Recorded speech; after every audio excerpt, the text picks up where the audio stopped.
What's up, gamers? Welcome to the recorded sessions for the second lesson of the Rec Room Basics class. My name is Cooks, and I'll be taking you through the content today, thanks to my co-teacher and editor and general maintainer of sanity, AKKR123.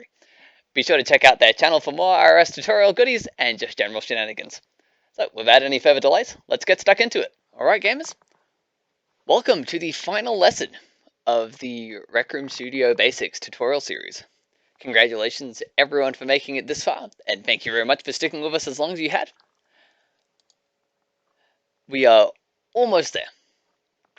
So we're going to do this last lesson, and I'm going to ask you after that to submit your homework before the end of this coming week. I'll tell you how you can go about that in just a moment.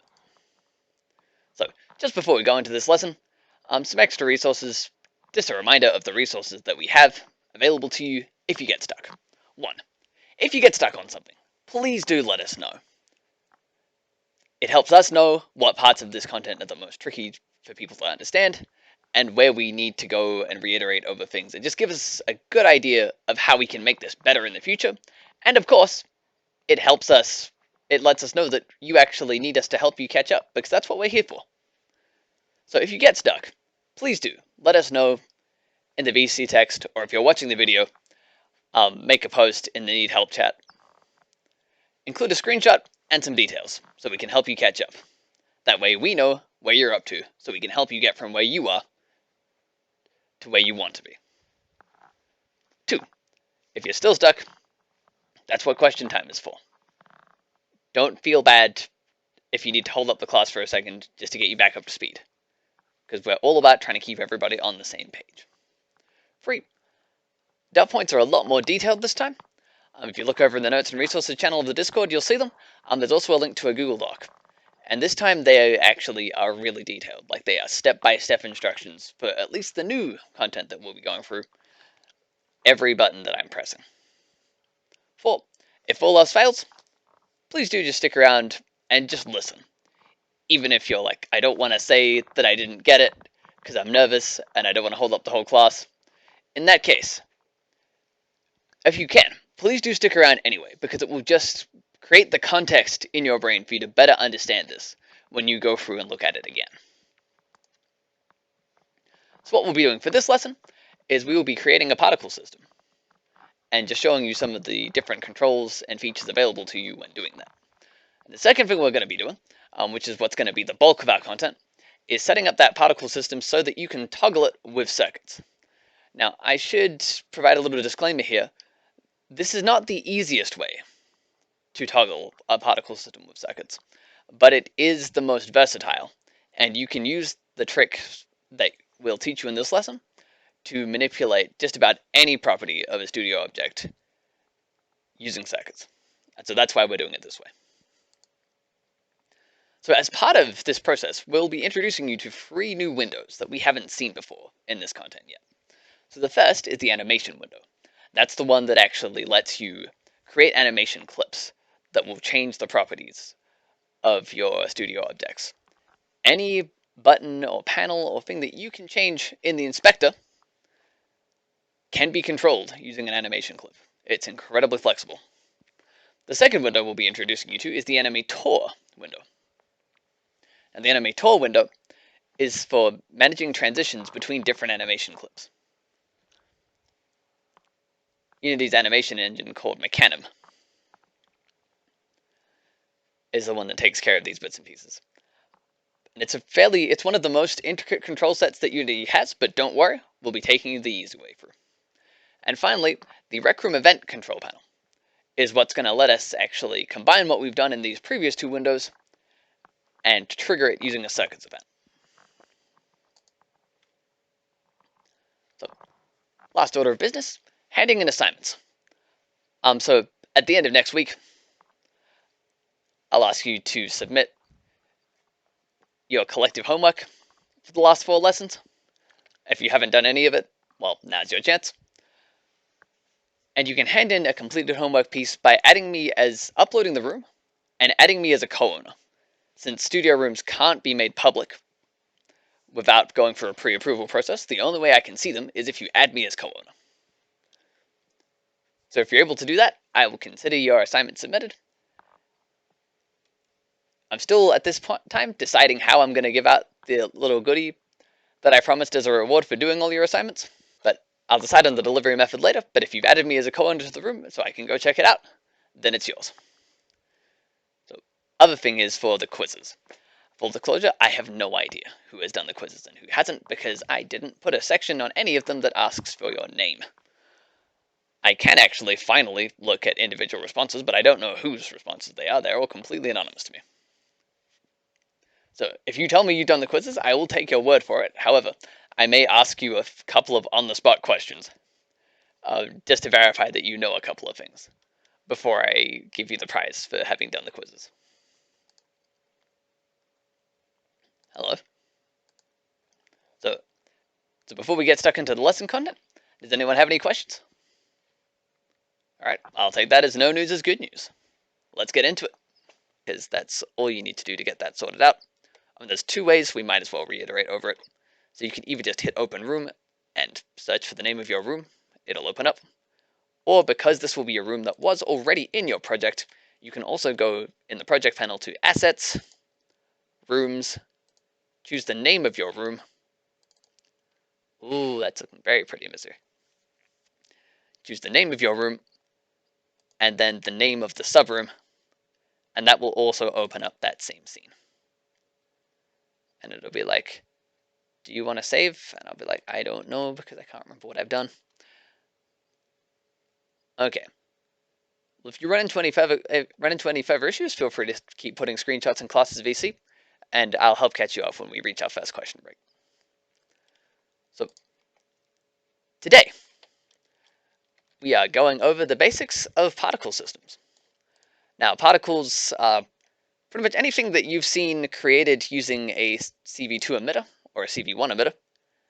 That's a type of particle system. Things like the particle systems are pretty much any temporary effective things that moves around in the world has probably been done with particles. There's a lot of really interesting things we can do with them, but probably the best way to show you what they are is just to get stuck straight into making one, and you'll start to get an idea of what they do. So the first thing we're going to do, just up to the hierarchy, like the plus button in the hierarchy panel, like we always do, and we're just going to, in this case, we're just going to add a cube. You don't always start a particle system with a cube, but in this case we will use a cube just because it's already there, it already has a visual representation, and most importantly, it already has a collider, which we're going to need when we turn it into a Rec Room object later. So go ahead, grab your cube, set its position to 0, 0, 0, and then drag it somewhere helpful in your scene, because I don't, for whatever reason, by default, it creates it a couple hundred yards away. And what we're going to do is going to go over to the inspector panel, down to the bottom. I'm going to choose add component. I'm going to type in particle system, or just par, and it will show up what we need to do. So again, that's add component, type in par, choose particle system. And you will see that we have some funky pink squares flying out of our cube now. These are the particles. Now, for the sake of being able to see what they're doing, I'm going to take my particle cube and I'm going to turn it so that it's facing upright. So just holding, like choosing the rotator tool, holding control so it'll snap in increments, and just rotating that 90 degrees so the particles are now going up. While I'm here, we'll go ahead and rename our cube to particle cube just by clicking on it in the hierarchy panel and then clicking again slowly. And something that I don't believe I've shown you how to do yet, but you may well have figured out, is if we want to take an important object and bring it to the top of the hierarchy, we can click and drag and then move it to the top of the panel. And we kind of have to do this odd thing where we scrub up and down of the top of the end of the hierarchy panel in order to move it up. But we can move this particle cube right up to the top of our hierarchy panel so that we can see where it is nice and easily. It's worth noting, you can only do this in the white scene, not the orange scene. The orange scene does not let you choose the order of things. So now taking a look at our cube, we can see all of these little funny purple squares that it's flinging into the air. These are the particles. We have a lot of options for changing them, so let's get into seeing what we can do. So if we click on our particle cube and we scroll down in the inspector panel to the particle system controls, you can see there is a lot in here. A lot. Now, most of these, it's an intimidating number. Most of them are fairly self-explanatory. I encourage you, if you want to know what they do, either experiment with them or look them up one by one. I'll just be going over the ones that we need to create what we're doing today. But as we go through, I'll try and give you some introductions to the various bits and pieces that make up these. So the first thing we're going to do is, so that we're not having to stare at this missing texture pink all the time, I'm going to show you how to change the material that is attached to your particles. So you'll see that all of these squares are missing texture pink, and that's because there is no material assigned to them right now. So we're going to scroll all the way down, and each of these little headers in the particle panel is something called a module. Now we're going to choose the renderer module, and when you click on a module, you'll get another submenu. And so here is the magical box of truth, which I'm sure you've seen plenty of times by now. Like all magical boxes of truth, it has this circle at the end that you can click. So we're going to click on it, and we're going to assign a different material to our particle. For now, we're just going to use the default particle material, which will give us a nice little generic orb that we can shape as we wish. It's worth noting you can put any material in there. Generally, for particles, you will use a material that has the Rec Room Studio Particle Lit or Rec Room Studio Particle Unlit shader on it. But for our intents and purposes, this will do. So now that just to recap, we went to the inspector panel, we went into the particle system component, we went all the way down to renderer, we expanded the renderer menu, we hit material, clicked the dot at the end of the magic box, and we searched for particle, or just par, and chose default particle. And so now that we've got this looking like a little bit less of an eyesore, I said today that we're going to create a bit of a flamethrower sort of effect to get a bit of arson with the boys going on. So the first thing that we'll want to do, as you can see that our particles are sort of coming from, it looks like the entire surface of the cube. It's not the entire surface of the cube, but we'll see whereabouts it comes from. Yes, Freckle, exactly. So the next thing that we're going to look at is the shape, which is the second module in our particle system controls manual. And you'll see we have quite a few shapes to choose from. And these represent the shape that the particles are actually coming out of. But for now, we're going to stay with cone, because it's one of the easiest ones to use. And so what we're going to do, generally from a flamethrower, right, the flames aren't coming from lots of places at once, they're coming from one place. So what we're going to do is we are going to decrease the radius of our cone, and you'll see it shrink as we grab the radius control and start to drag it down. Remember that if you put your cursor in between a number value and its label, the cursor will turn into two arrows, which you can use to then adjust it. So we're going to adjust ours all the way down to 0. So our particles are coming out of a fixed point. Now it's at this stage that, so you can see what's going on, I'm going to disable the mesh renderer for the cube. However, when we bring this back in game, you will still see the cube.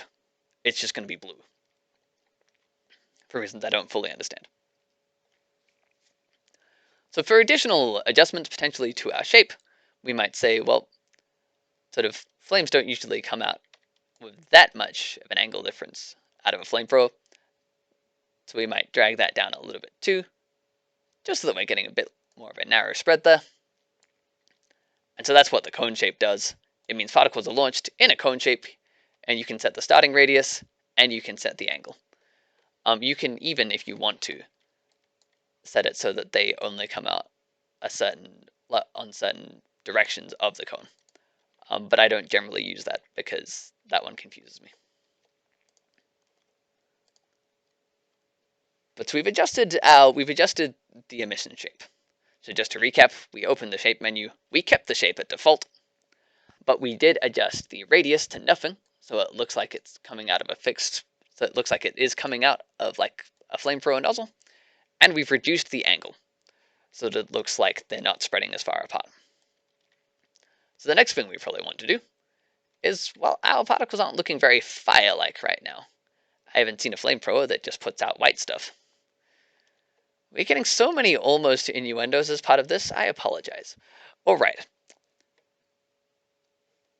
So we've got our particles, and they're still just the generic color at the moment. So what we'll do is we're going to go down a few more. We'll close the for now we'll close the shape panel just by clicking on its header, and we're going to go down 1, 2, 3, 4, 5, 6 members to the color over lifetime module. And we're going to check that box to enable it. Now, here you are going to see a kind of control panel. Thanks, Linz. Freckle, you've got Linz saying EO now too. It's spreading. I need to stop before this gets out of hand. Okay. But what we have here is something you wouldn't have seen before, and this is the gradient editor. Now, those of you who are familiar with other art programs would be pretty well aware of what a gradient editor is, and it works exactly the same in Unity as it does in anything else. However, these pins are all currently white. They're not really telling us much. But how the gradient editor works in Unity is up the top, we have pins that control the gradient of our alpha, which is how visible the thing is. And you can see the change in this if we take our end pin here, just by clicking on it, and we're going to drag its alpha slider all the way down to 0. Now, if we look up into the sky, we'll see that now our particles are actually starting to disappear as they get further away from us. But they get very far away. I don't know about you if the idea of a flamethrower that shoots that far is absolutely terrifying to me. So just as a quick sidebar, we're going to scroll out of the color of a lifetime panel and up to the start lifetime, which is 6 members down from the very top of the particle system panel. And we're going to adjust our start lifetime down to a smaller value around, we'll say 0.1, just so we can clearly see these peter out. Because again, we were changing these color over lifetime. So if we reduce the lifetime, they fade out faster.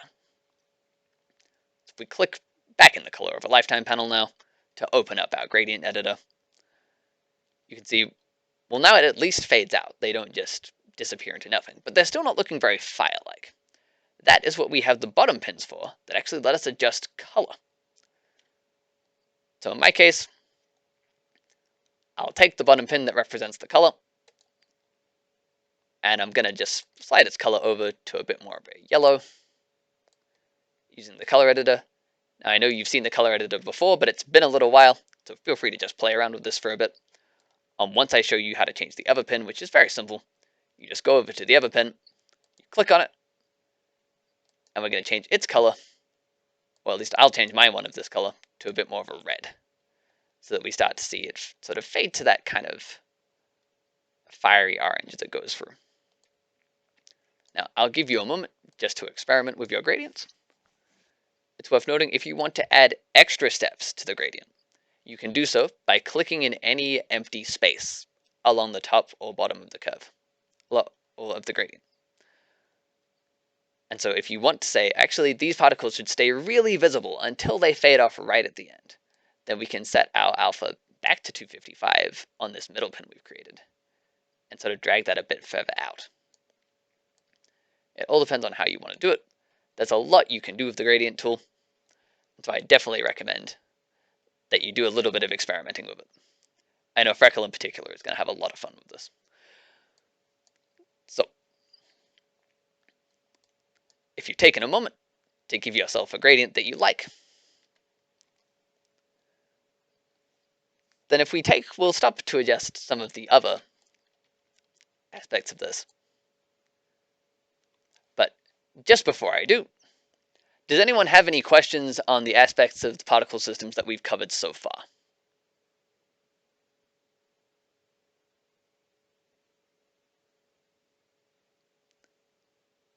Well, I'll take that as no news is good news. So the next thing we'll adjust is, you can see our particles are looking like they're a bit far apart. Right? They're looking like they're not really close enough together to look like they should be fire.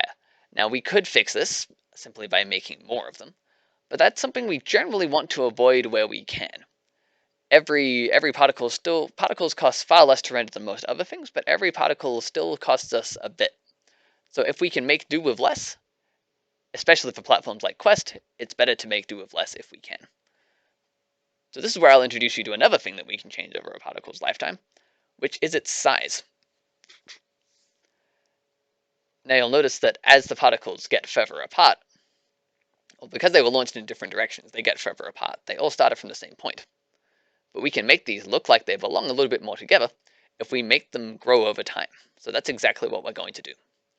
So moving on from the color over lifetime module, we're going to move down 2 modules to the size over lifetime module, and we're going to check its box to enable it. Now you'll notice that as soon as we did that, they got a lot smaller. That's because if we click on the size over lifetime, we're going to see another editor that we haven't seen before. This is the curve editor. As its name suggests, it's a graph. What is on the graph? Size and speed. Well, not speed, sorry. What is on the graph? Size over time. So along the bottom axis, you have the lifetime. Along the vertical axis, you have the size. And you'll see at the bottom, we have, that's exactly it, Lens. Look at this graph indeed. I just realized that I forgot to disable Steam, so we stopped getting those notifications. So I'm going to do that now. And then I realized I'm going to regret that, because I still need to open Rec Room later. But we'll take care of that in a moment. But you'll see that we have a few predetermined curves, and a lot of the time, these predetermined curves down the bottom here will be everything that you need. And so you can see we've got curves that start at large and go down to small. We've got curves that start at small and go down to large. We've got curves that do this in a straight line. We've got curves that just say, actually just stay the same all the way through. So I encourage you to experiment with these presets, and if you want to mess around with setting your own up, then you can absolutely do that. But for now, we're going to stick with this one, which is the second one on our preset row, and that is just a linear get bigger at a constant rate over the course of your lifetime. Now, of course, this made them quite small because it only goes from 0 to 1, and 1 is the starting size, or at least the stat that's called starting size. So again, we're going to move out from our size over lifetime and scroll up to the top, and we're going to now change our starting size to be substantially bigger. And we're going to bump this up to the point where our starting particles are about as big. Well, the particles are about as big as they used to be when they spawned, but they get progressively larger. Now you can see that as we do this, this starts to look a fair bit more fire-like. So the only other thing that I feel that I might want to change here is a lot of the time, things like fire and other effects don't always travel at a constant rate once they start up. And so we have the option to recreate this effect if we go down past the size of a lifetime, and it's actually a... Oh, nope, we went past it already. It is up 1, 2, 3, 4 values from color over lifetime, and this is limit velocity over lifetime. We have velocity over lifetime, and we have limit velocity over lifetime. For reasons I can't completely fathom, neither of these ones are curves. What limit velocity will let us do, if we navigate over to it and enable this module, is it lets us introduce a little bit of drag to our particles, so that they get slower the longer that they've been alive. And again, so it's interesting, if we add too much drag, they lose all of their speed altogether, and we end up with this really interesting glowing orb. You may want to keep your interesting glowing orb. That's entirely up to you. But you can also change them to only have drag on specific axes. The other option, and you can pick between these two ones, depending on which one feels like a better fit for you. But we can also disable, and we can also have the option to choose velocity over lifetime in favor of that instead. And in which case, we would actually set the speed to start going faster as they move along. So say maybe 3. And then we're going to set the starting speed. You might be starting to notice a pattern here. We will use a module to adjust how something behaves over the lifetime of the particle, but then that will change how it starts. And so then we'll go back to our basic settings here, and we'll change the start. So in this particular case, we're going to leave our velocity over lifetime module. We're going to go up to our start speed. We're going to drag that down to a little bit less.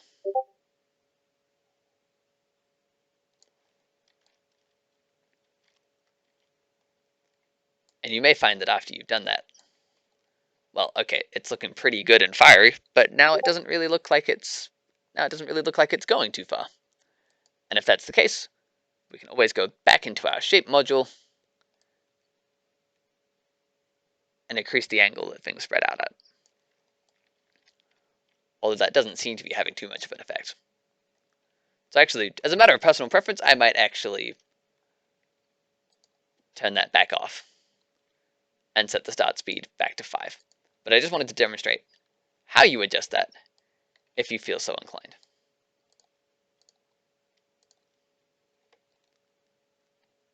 And then I forgot that I also adjusted the cone angle, so I'm going to reduce that just a bit. So I think I'm happy enough with how that's going for the time being. So again, we have so many different options available to us here. Most of them are fairly self-explanatory. I will just quickly... Now this is a bit where you can check out and just experiment with your things while I go for a quick ramble. Oh, well, perfect timing, Lexi.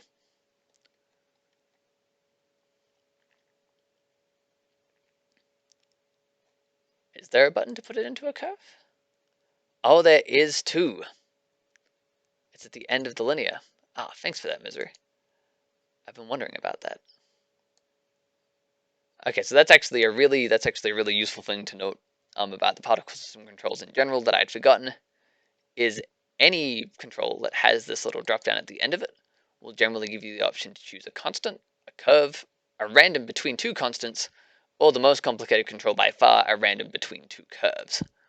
I don't generally touch those because they scare me, but if you want to take a dive into it, feel absolutely free. So just a quick overview. Again, you don't have to be actively listening to this. This will just be a quick overview of the other modules that we have. I'm going to go through and collapse the ones that are already open. So in addition to the other things, we have the option to do things like lifetime by emitter speed, which means particles will either live longer or shorter depending on how fast the object that spawned them was moving. We have force over lifetime, which that's a little bit more of a complicated one. A lot of these do exactly what it looks like they do. So size over speed, it gets bigger if it's moving faster. Rotation over lifetime makes it spin. Rotation by speed makes it spin faster if it's moving. We have external forces, which is where we can introduce wind zones. We're not going to go into that because that's a lot. Noise is an interesting one because that'll introduce some random variation to your particle's movement. And you can try turning that one on and you can see that it starts to things start to move. Kind of funky when you add that, but it can add some really interesting effects. Collisions, let your particles hit things. Actually, you know what? Just for demonstration's sake, we might actually enable that. So we're going to go into our collision module. We're just going to check collision. But to make our thing, by default, particles only collide with a predefined set of planes. So we're going to change that collision type in our drop down here from planes to world. Again, oh hello. And you can see I'm immediately running into a problem here because the particles are actually colliding with the cube that they spawned in, so they're going everywhere. So on second thoughts, we might not use that. So again, don't worry if you're not following along for this. This is just a bit of a rambly exploration. It's not actually part of the core of what we're doing. And so, with that in mind, for now, we'll leave that as it is. So does anyone have any questions about particle settings before we move on to the next thing?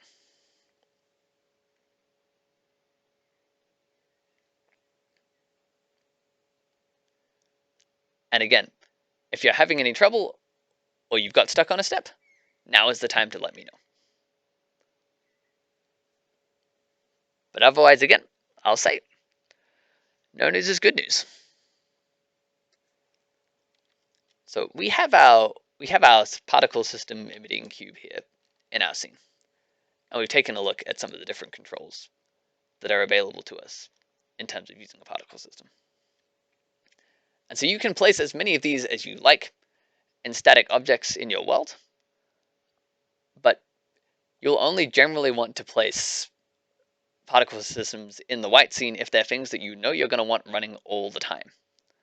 And so if it's a map that's always raining, you might do that for a rain effect, or if it's for a waterfall, you might do that for a waterfall. If it's for ambient light like torches, you might also keep those in there too. But even for effects that you do intend to be on in your world all the time, it's often quite useful to have the option to turn them off, especially if it's a complex effect and it might slow down platforms like Quest. And so to that effect, I'm going to show you how to set up a particle system that we can turn on and off from inside Rec Room. Now, obviously, the first step to that is making this a Rec Room object. So if we highlight our particle cube, and we'll go into our project folder, and I've already got a prefab folder here that we created during a previous lesson, but inside that folder, I'll create another folder, which again is just you right-click in an empty space, we go up to create, and we choose folder. And I'm going to call this one emitters. So I'm going to open up my emitter folder just by double-clicking on it. And then, same old story of creating a prefab. We're going to choose the object we're interested in, so in this case particle cube, and we're going to click and drag it down into the project panel. And magic, we have a prefab. Now you will notice that when we made it a prefab, it stopped automatically emitting.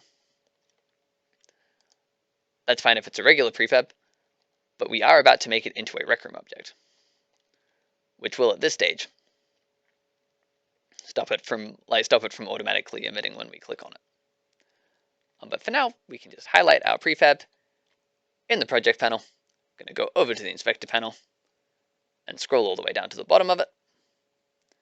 And we're going to choose add component. And backspace par that we had typed in before. And we're just going to say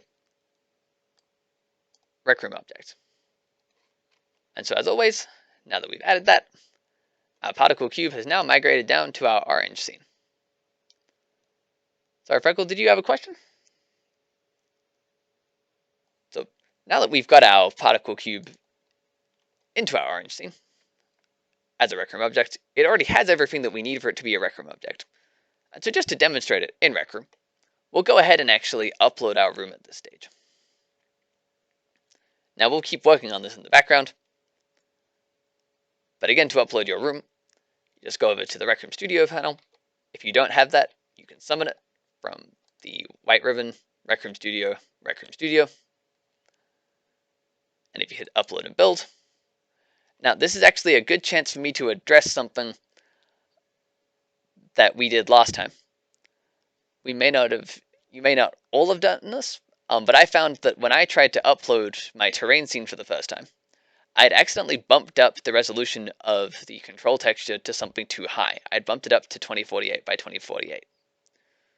And when I did this, I was getting a warning in this panel that was saying, hold on, you've got a file that's larger than 35 megabytes. So if you do get that warning, and I will just quickly backtrack to show you how to fix it. If you did get that warning, the way you fix it is by clicking on your terrain, opening up the inspector, from the terrain tool panel, open up settings, scroll all the way down to the bottom, and with these little set of drop downs that we have here, if your control texture resolution is set to 2048 by 2048, dial it back down to 1024 by 1024. As it turns out, 2048 by 2048 is too big and Rec Room won't let you upload it. But closing that sidebar, we'll go ahead and hit upload and build. to push our room out into the world. So we can say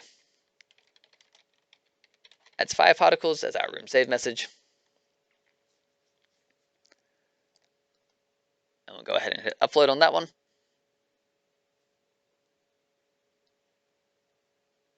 Now, if your computer is okay with running Rec Room and Studio at the same time, this is where I'd advise starting up Rec Room in screen mode.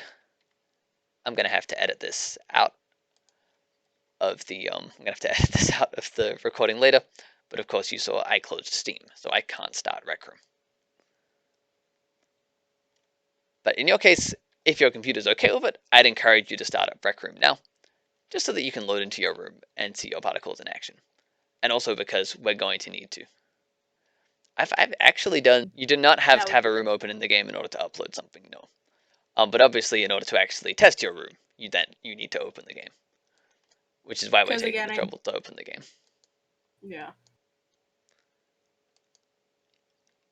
Now it is worth noting that in your case, you'll have a scene that wasn't actually set up as a room initially that you want to upload as a room.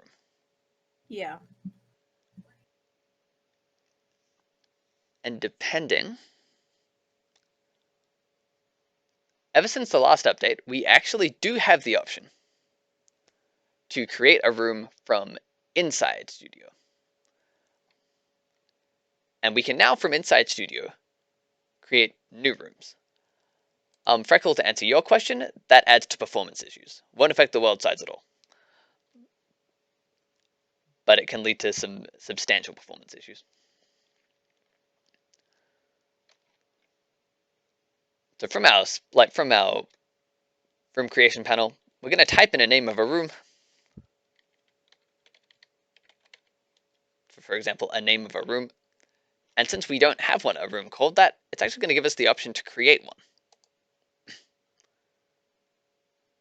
And so if we press create, we've actually just made a room, just like that.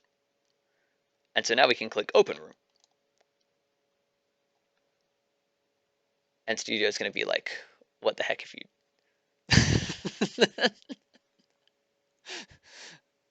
Sometimes you just gotta be literal. Or at least that's what I do, because I'm neurospicy. So you can see, nice little generic make pen room. But we actually want to put something else in its place.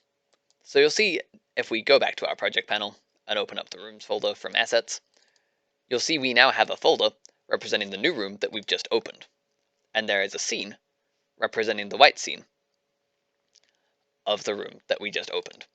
So how we take another scene and save it as a room is we find the scene that we want to make into a Rec Room room now that we've created an empty one. And so in this case, I'm going to use Desert Kit 64 and the showcase scene as an example.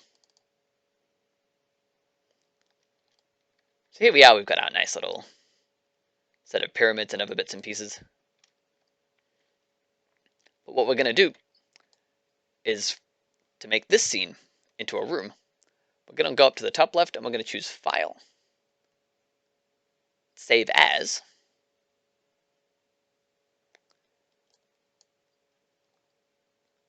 and we're now going to, from inside the file browser, you'll notice this dropped us to our assets folder. We're going to go down to Rooms, the room name that we made, and we're going to save over the top of the room name that we already have. Now it'll ask us, do you want to replace it? And in this case, we'll say yes. So now we've saved it in place, but Rec Room Studio hasn't actually figured out that we've done that yet. But now if we go back to Assets, back to Rooms, back to the name of our room, and open up the room we've just created, you'll see that our room is now has the scene that we opened up previously. And it will actually let us go through the process to upload and build it. Ta-da! Thank you very much. Now that we have that bit out of the way, going back to our main room to answer Sako's question. Do I need to save that? Oh, sure, I'll save it. Now this is where it's helpful to demonstrate to you how we actually do stuff to our particle system now that it's in a Rec Room object, because we can't edit it out here anymore. Now, if we want to make changes to it, we need to go over to the inspector panel, and we want to choose Open Prefab, which will take us to the fabulous prefab editing view that we used to fix our trees before. Now you can see our particle system in all of its glory. Now, if you do want to live on the dangerous side and increase the number of particles being emitted, we do this from the emission module, which is the first one on the list.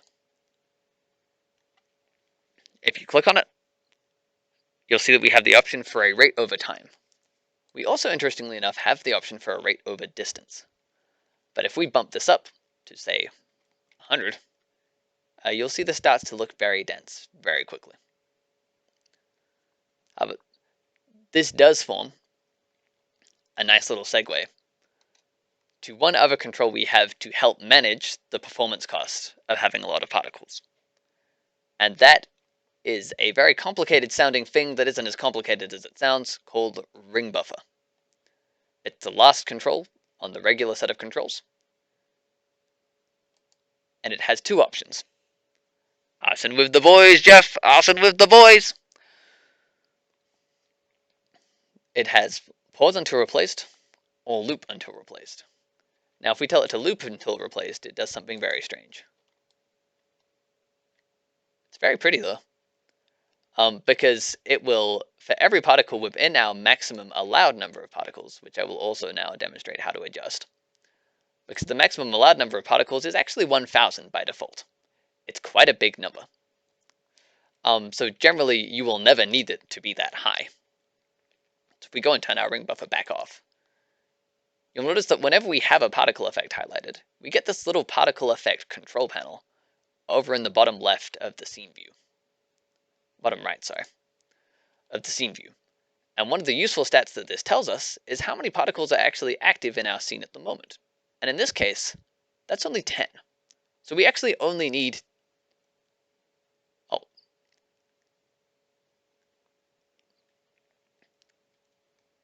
So I'll get to that in just a second, Lexi. But to adjust our maximum number of particles down to the number we actually need, we can use the max particles setting, which is about 2/3 of the way down the basic particle system settings. And we can drop that down to, say, 10. Now, if we set our ring buffer to, say, loop until replaced, we still get a couple of extras, which is why we have the other option, which is pause until replaced. Which means that it will now just keep a set of 10 particles and it will keep looping them. No worries, Linz. Again, I'm happy to help you catch up with this a little bit later. Thanks for joining us. Now, the difference that ring buffer mode makes is difficult to explain. So for now, I'll just say, if you put something that's always going to be on into a ring buffer, it reduces its performance cost substantially. Again, the why of that is a little confusing, so I won't go into it. But that is just another helpful thing to bear in mind when making these, but again, not necessarily essential to what we're doing here today. So you would have seen the little message pop up. Just to switch real quick, you would have seen the message bar pop up telling me that my room is now available to play in Rec Room. So if we go ahead and pull up Rec Room, again, you probably already knew this, but this is especially helpful if you're working with Rec Room and Studio at the same time. If you want to have Rec Room not in full screen, you press Alt-Enter while it's open. And that will give you a resizable Rec Room window. You can see, here's our room in all of its glory. As promised, the cube is back, the cube is blue, and it's spitting out fire. All the good things that a blue cube should do. Again, because we've made this into a Rec Room object, we have the opportunity to move it around with the Maker Pen. Now you will notice a couple of things about what it did. To start with, you'll see that the particles are moving with the object. That's something that we can change if you want to. Imagine having two monitors. Couldn't be me. Only I do, but I barely ever use the second one. It is. It pretty much is the same thing as an audio cube, except this one's a particle cube. And again, we can actually get rid of this visual representation of it once we're happy with where it is and what it's doing. But for now, I keep the blue cube around, just for now, so that it doesn't get lost. So as you can see, it's sitting in the scene, nice and happy. But what if we don't want it to be playing all the time? Well, this is where we get into. This is where things get interesting. And Rec Room won't leave front and center for some reason. No Rec Room. Stop. So this is where I'll introduce you to how to use circuits to manipulate properties in studio objects. And this is a bit of a deep subject, so we're going to be doing a gloss over the top. But just know that the only reason I'm going into this much detail for something so simple is because there is a lot more that you can do with these controls, so I want to give you an introduction to them. So, we have our cube. It is emitting fire. But if we want to set it so that it only emits fire when we tell it to, there's a bit of groundwork that we need to lay. Now, you'll remember before I alluded to the fact that we were going to be visiting some new windows. That's what we're going to do now. Now, I should mention, it is not necessary. There are other ways of doing this. I'm showing you this way because it is the most versatile, and it will give you the greatest number of options going forward for doing this sort of thing. It's not necessarily the easiest way to do it. So if we go into our project panel, into our project folder, and we're going to create a new folder in here just by right-clicking in an empty space. I'm going to create a folder called Animation. Oh wait, no, that's creating an animation. My bad. We'll do that in just a second. We want to create a folder called Animations. Now you can see where we're going with this. We're going to right-click in here, and we are going to create an animation clip, which is just over halfway down the Create menu. An animation is what we're looking for here.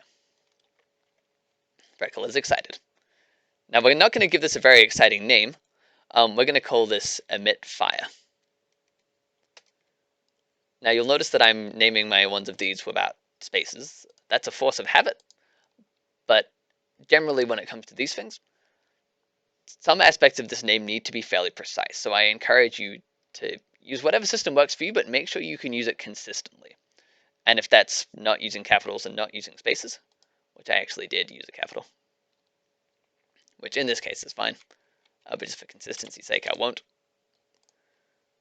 You want something that you can remember easily, because you're going to need to type this in exactly the same quite a few times to make this work. So now that we have our Emit Fire clip, there's something that we can do. Now there's a bit of magic that's going to go on behind the scenes here, and I'll explain to you what happens when we do this. So we've got an animation clip.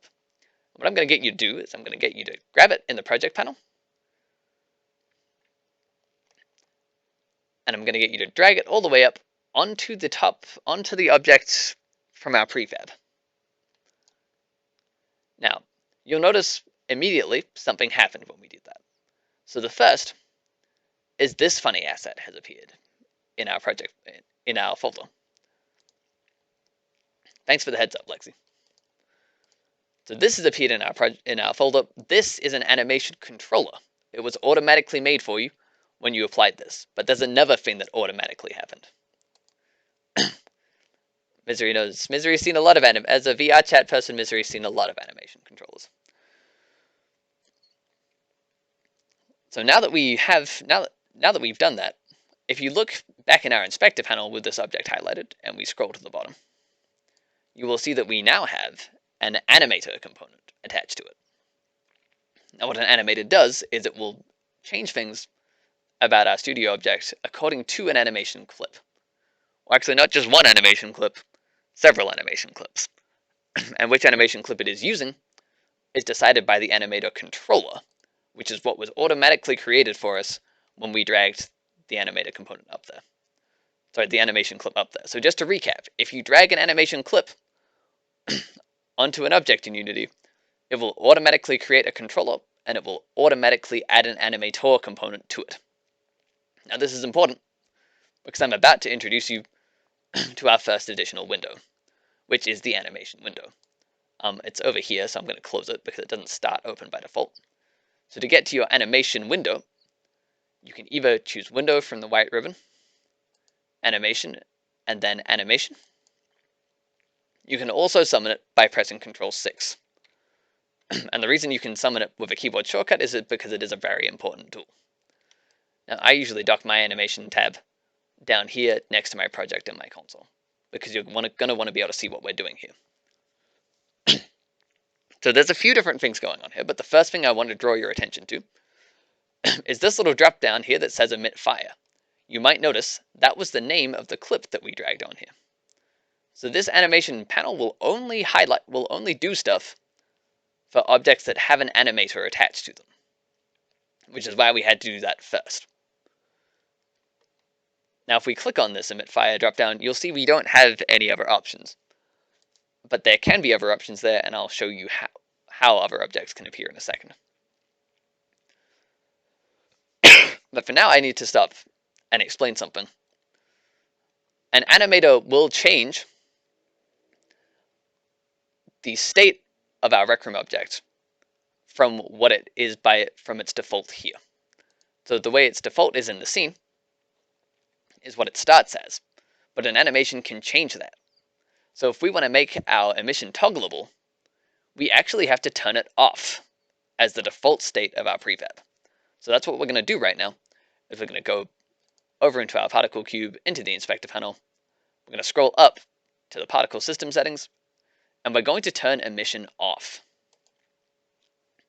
And naturally, when we turn emission off, all the particles disappear. Where did they go? Well, don't worry, we're going to bring them back in a moment. So now that they're gone, we're going to make the animation turn them back on. Now to do that, we're going to go into the animator panel. The playback speed is still going because the particle system is actually still playing, but we told it not to emit anything. So it's playing, but it's doing nothing. You don't need to worry about that.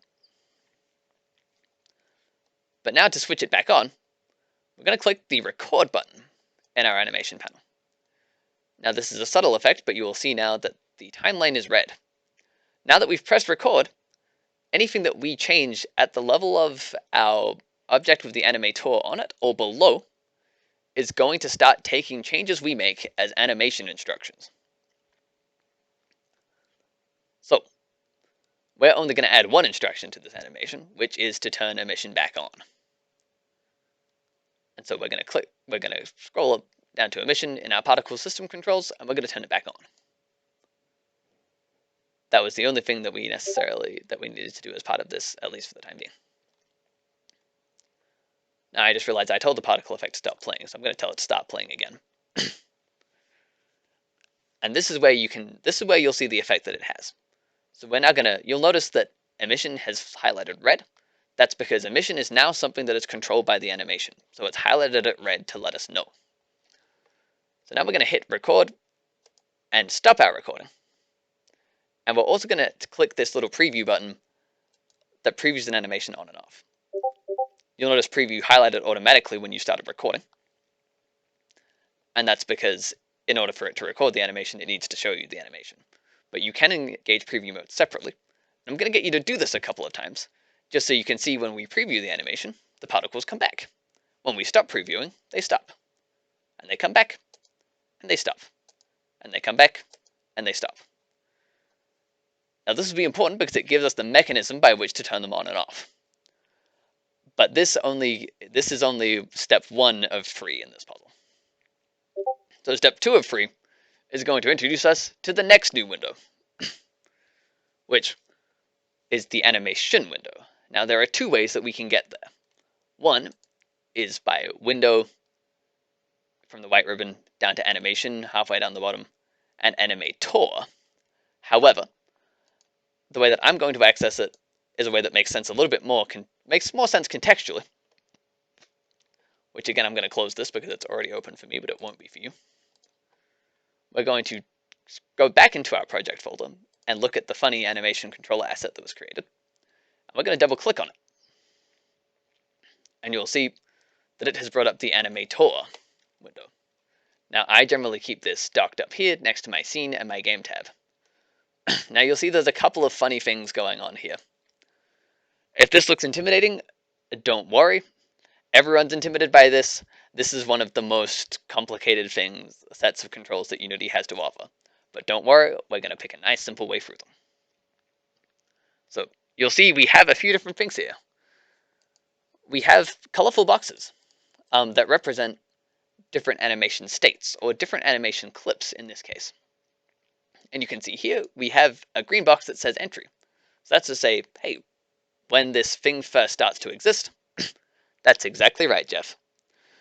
So when this thing starts to exist, slide on over to the emit fire. But we don't actually want it to do that.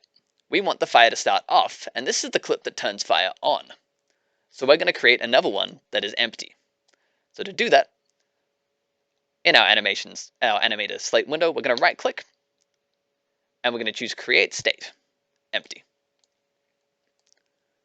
Now we're going to take our new state. Now you'll notice when we highlight a state, the inspector panel shows us things about that state. That's going to be very important. Now we can use the inspector panel to rename a state, just like we can use the inspector panel to rename anything else. And right now I'm going to get you to backspace the name of that state and call it off. It's going to be pretty simple. Actually, okay, just for consistency, I'll actually change that to off, lowercase. And so this is a state where nothing is happening. This state is the default. Now what we're going to do, thanks AK. So we're going to right click on our off state, and we're going to choose this option, set as layer default state. Now you'll notice when we did that, it turns gold. Your gold state is the state that the layer will start in, and you'll notice that when we did that, now the arrow from entry points to off. And so now it starts off, but we still need to be able to switch it on. So this is where things get interesting. So a quick sidebar, the first thing we need to do that is up in the very top left of the Animator panel. Like, do these work a little bit like circuits in Rec Room? But they are also a little bit different, and I'll show you how they're different in a moment. So we're going to choose you'll notice there's a couple of little tabs that say Layers and Parameters. We're going to slide over to Parameters, because that's the tab we're interested in, and we're going to press plus. Now you don't necessarily need to know too much about what this is doing, only that we want to choose a bool, and we want to name it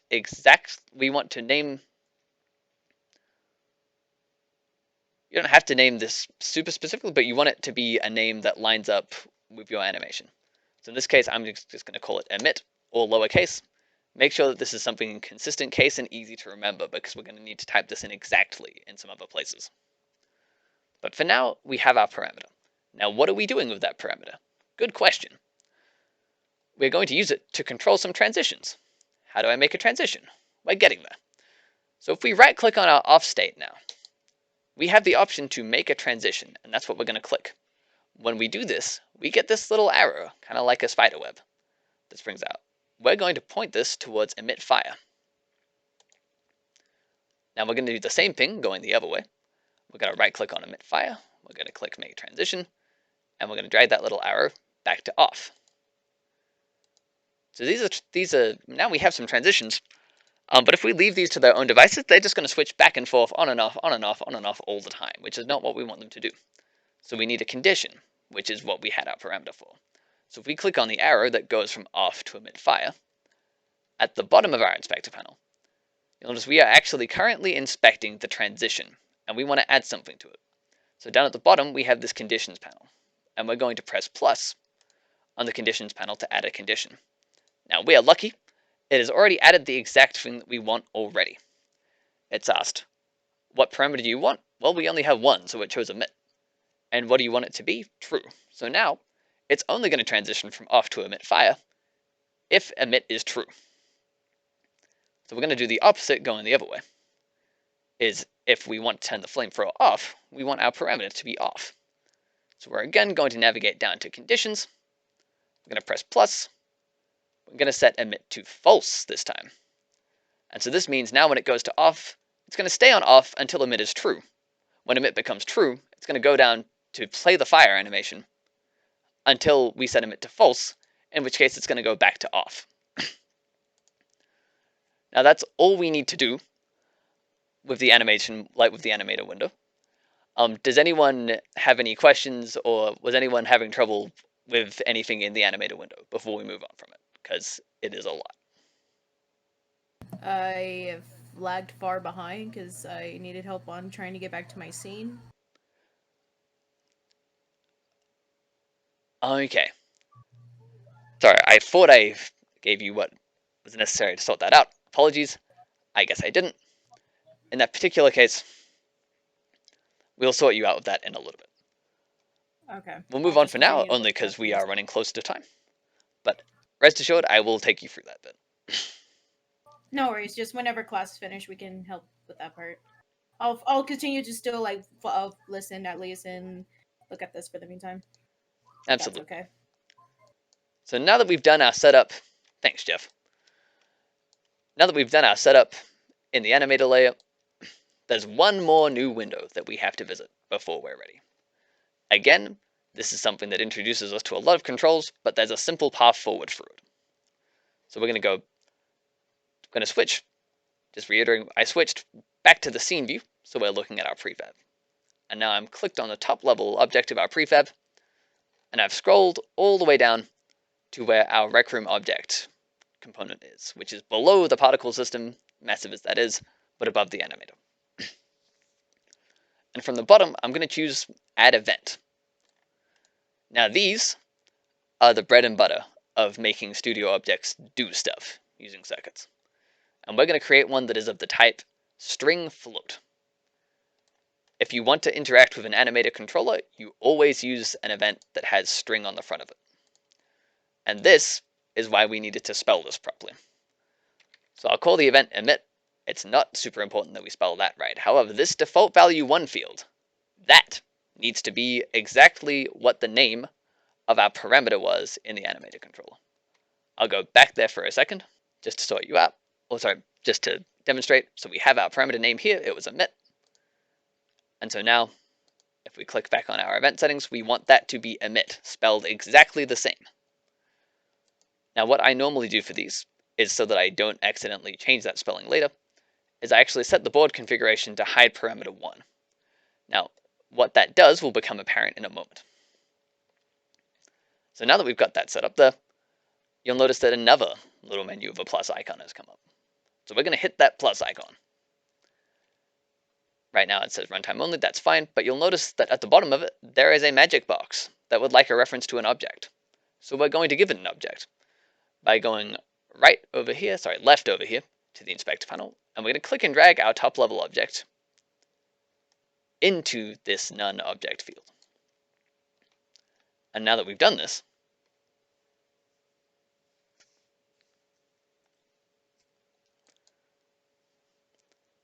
apologies, stop to look at the chat for a second. Now that we've done this, a menu has opened up for us. Now this menu is a list of every component that is on our object and the different controllable things that can be controlled via events for them. However, in this case, we're interested in the animator. And you'll notice that this is an intimidating array of options, but we are only interested in... I picked the wrong kind of event. My bad. Okay, so if you need to get rid of an event that you created because you created the wrong one, like I did, you just click this little X box on the top left. So that was my bad, but now you can see this done again. So we're going to choose Unity event string bool, not float. Again, we're going to call it emit. The first value is going to be emit, exactly the same as we spelled it for our parameter. Going to choose hide parameter 1. We're going to press the plus at the bottom of that list. We're going to drag our object in from the inspector, and we're going to choose Animator down the bottom of the function list that shows up, and we're going to go fourth from the top from there up to set bool.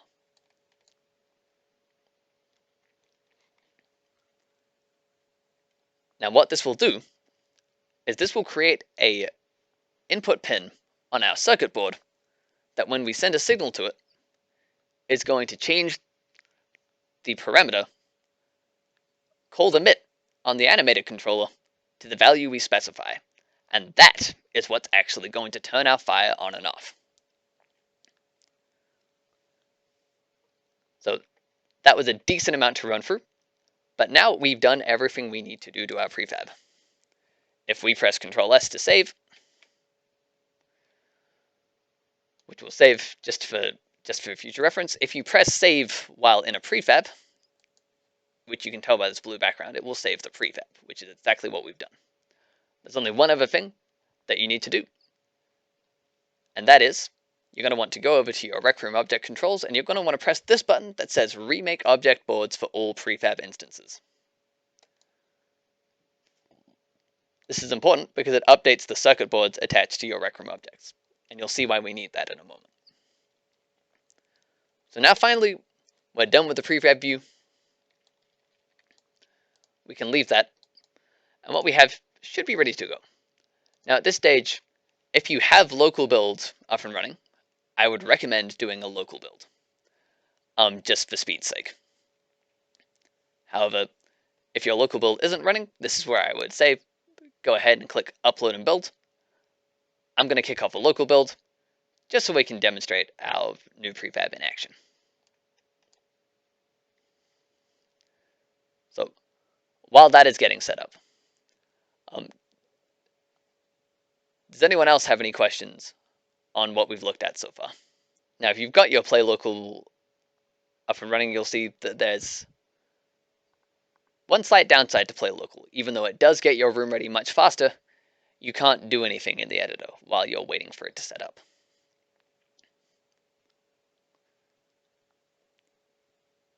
So just while I'm looking at that, so Lexi, you were wondering what happened, what about all the stuff that you made from the previous lessons?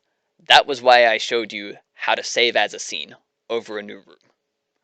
So if you open up the scene that you were using to create all of your things in the previous lessons, and you save as it over the top of the scene that represents that new room you created, it will allow you to upload everything you've done from the previous lessons.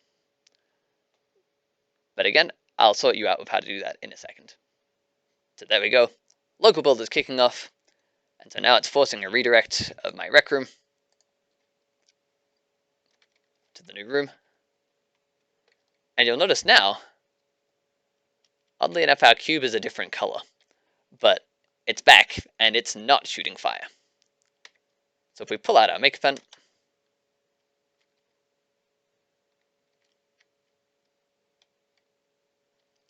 our object board does appear to be missing. Oh, that's why, because it's inside. Okay. But you'll notice that we have a board now that is attached to our cube. So I'll go ahead and rotate that so it's the right way up. Hello, crouch.